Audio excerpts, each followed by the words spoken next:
नमस्कार। आज आप दोस्तों से चलिए आज हम फिर से लाए हैं देश और दुनिया की तमाम छोटी बड़ी ब्रेकिंग न्यूज। तो खबरों को स्टार्ट करने से पहले एक छोटी सी रिक्वेस्ट है दोस्तों, अगर आप चैनल पर नए आए हैं तो चैनल को सब्सक्राइब कर ले और नोटिफिकेशन को भी ऑन कर ले और साथ में वीडियो को एक लाइक जरूर कर ले और वीडियो को अपने दोस्तों में ज़्यादा से ज़्यादा शेयर कीजिए। तो चलिए बढ़ते हैं खबरों की ओर। इसी बीच पर दोस्तों अगली खबर की ओर कि महाराष्ट्र में उद्धव ठाकरे और शिवसेना, एनसीपी और कांग्रेस में गठबंधन का ऐलान। जी हां दोस्तों, आपको बता दें ये बड़ी खबर सामने निकल कर आई दोस्तों कि महाराष्ट्र में कस्बा पेट और पिंपरी चिंचवड से 2 विधानसभा सीटों पर 26 फरवरी को उपचुनाव होना है। इस चुनाव में राज्य में महाविकास अघाड़ी एमवीए के अंदर विभाजन को उजागर कर दिया है। दरअसल इस महागठबंधन की तीनों ही पार्टियां कांग्रेस, एनसीपी और शिवसेना उद्धव व ठाकुरे में इस उपचुनाव में लड़ने की हेड लगी हुई है। इस बीच इंडियन एक्सप्रेस की खबर के मुताबिक उद्धव ठाकरे की शिवसेना पिंपरी चिंचवड से अपना उम्मीदवार चाहती है और ख़ास बात यह है कि इस सीट से एनसीपी ने साल 2009 से ही चुनाव लड़ रही है, तो वहीं कांग्रेस अपने के लिए कस्बा पेट सीट चाहती है और एनसीपी के अंदर सूत्र ने कहा कि एनसीपी पिंपरी चिंचवड से किसी भी कीमत पर शिवसेना को नहीं देगी। इसी बीच शिवसेना उद्धव बाला साहेब ठाकरे की मांग इस आधार पर कि इस इलाके में उसका एक संगठनात्मक आधार है और जब उद्धव ठाकरे की शिवसेना राजनीति मंदी की मार झेल रही है, ऐसे में वो चुनाव से बाहर नहीं रहना चाहते। इस सीट के लिए उद्धव की सेना का दावा राहुल के कैलेक्टे के प्रदर्शन भी आधारित है। इसी बीच पर दोस्तों अगली खबर की ओर कि राहुल गांधी ने मोदी पर बोला बड़ा हमला, कहा मित्रकाल का बजट भविष्य की कोई रूपरेखा नहीं। जी हां दोस्तों, आपको बता दें ये बड़ी खबर सामने निकल कर आई दोस्तों की कांग्रेस नेता राहुल गांधी ने बजट 2023 के लिए यह करते हुए आलोचना की है कि इसमें भारत के निर्माण की कोई रूपरेखा नहीं है। उन्होंने इसे मित्रकाल का बजट बताया है और केंद्रीय वित्त मंत्री निर्मला सीतारमण ने बुधवार को वर्ष 2023-24 का बजट पेश किया है। इस बार बजट में मध्यम वर्ग के टैक्स में भी भारी छूट दी गई है। साथ ही महिलाओं को कृषि एवं बुनियादी की संरचना पर विशेष जोर दिया गया है और सरकार ने 7 लाख रुपये तक की कमाई का टैक्स के दायरे से बाहर रखने का फैसला लिया है। इस बीच राहुल गांधी ने अपने ट्वीट में कहा कि मित्रकाल बजट में रोजगार सृजन को लेकर कोई दृष्टिकोण नहीं है, महंगाई से निपटने के लिए कोई योजना नहीं है और असमानता दर दूर करने की कोई इरादा नहीं है। कांग्रेस नेता नदेवाई ने किया है कि 1% सबसे अमीर लोगों के पास 40% संपत्ति और 50% गरीब लोग 54% जीएसटी देते हैं और 42% युवा बेरोजगार। इसके बाद भी प्रधानमंत्री को कोई परवाह नहीं है और बजट के साबित हुआ सरकार के पास भारत के भविष्य के निर्माण के लिए कोई रूपरेखा नहीं है।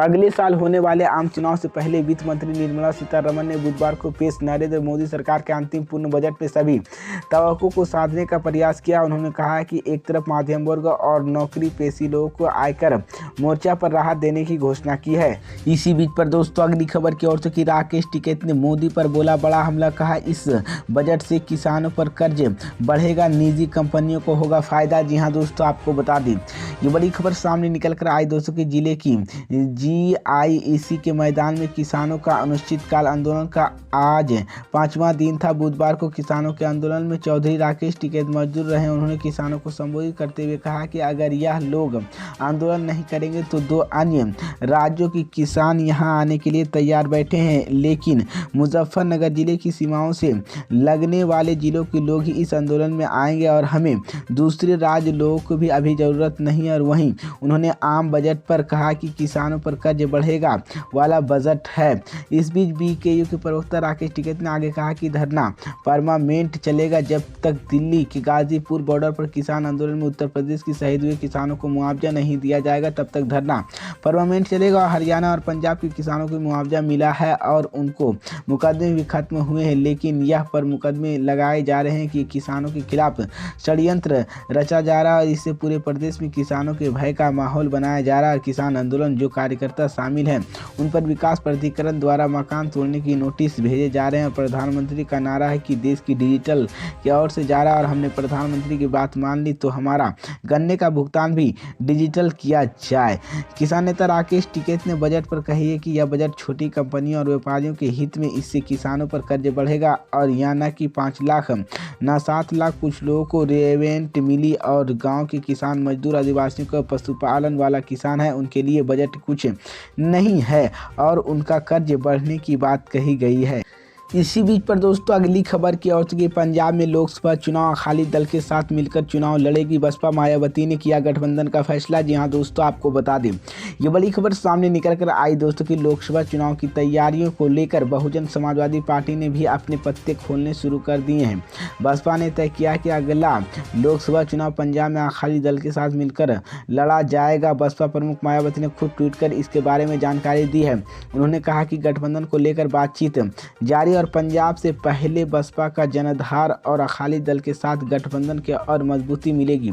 बता दें कि इससे पहले 2022 में पंजाब विधानसभा चुनाव की बसपा ने शिहद के साथ गठबंधन किया था और चुनाव में बसपा ने 20 सीटों पर उम्मीदवारों उतारे थे, जबकि बाकी 97 सीटों पर सिरे मानी अकाली दल ने प्रत्याशी खड़े किए गए थे और इस चुनाव की सियाद गठबंधन ने 3 सीटें जीती थी। हालांकि बसपा को एक भी सीट जीत हासिल हो सकी।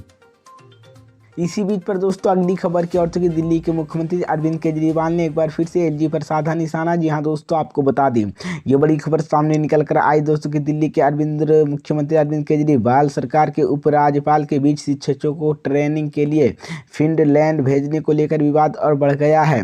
गुरुवार को दिल्ली के सीएम अरविंद केजरीवाल ने प्रेस कॉन्फ्रेंस करके एलजी विनय सक्सेना पर हमला बोला है। उन्होंने कहा कि दिल्ली में राजनीति हो रही है, इसी वजह से ही शिक्षक को ट्रेनिंग के लिए फिनलैंड भेजने से रोका जा रहा है। सीएम अरविंद केजरीवाल ने कहा कि पिछले कई दिनों में फाइल एलजी के ऑफिस में पड़ी हुई है और उसे मंजूरी नहीं दी जा रही है। ऐसे में मार्च में होने वाले ट्रेनिंग फिर से कैंसिल हो सकती है। सीएम केजरीवाल ने कहा कि शनिवार को पंजाब में 36 टीचर ट्रेनिंग के लिए सिंगापुर जाएंगे। ये बहुत खुशी की बात है कि मैं एलजी साहब से अपील करता हूं कि दिल्ली के टीचर्स को भी ट्रेनिंग के लिए फिनलैंड जाने दें।